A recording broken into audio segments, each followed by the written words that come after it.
প্রিয় দর্শক, যারা গত পর্বে আমার ভিডিওটি দেখছেন তারা আজকে সেই ভিডিও বাকি অংশটুকু দেখেন।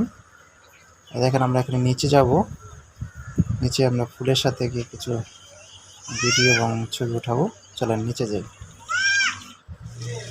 আমি নিচে চলে আসলাম। উপর থেকে নিচে আসার জন্য একটা সিঁড়ি আছে, সিঁড়ি দিয়ে নিচে আসলাম। দেখেন সূর্যমুখী ফুলটা কত বড় ফুল, এক একটা কত বড় বড় ফুল, অনেক সুন্দর। দেখেন দেখতেই পাচ্ছেন আপনারা কতটা সুন্দর। যারা এখানে আসছেন এবং কাছ থেকে দেখেছেন তারা বুঝতে পারবেন কতটা সুন্দর। দেখেন ফুলটা কতটা, প্রতিটা ভিতরে কিন্তু দানা হয়ে গেছে।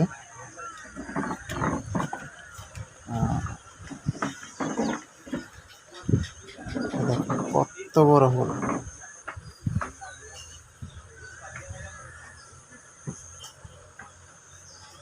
যাই হোক, আর বেশি কিছু বললাম না। এইটা স্থানটা হলো বালুকা গফরগাঁও রোডে মাঝামাঝি স্থানে, বালুকার পরে এক সাইডটা না, অন্য পাশ থেকে গফরগাঁও তোলো, শুরু। বুঝতে পারবো না যে তুলছো ভিতর থেকে তোলা একটা। আজ এ পর্যন্ত, সবাই ভালো থাকবেন, সুস্থ থাকবেন। আল্লাহ হাফেজ।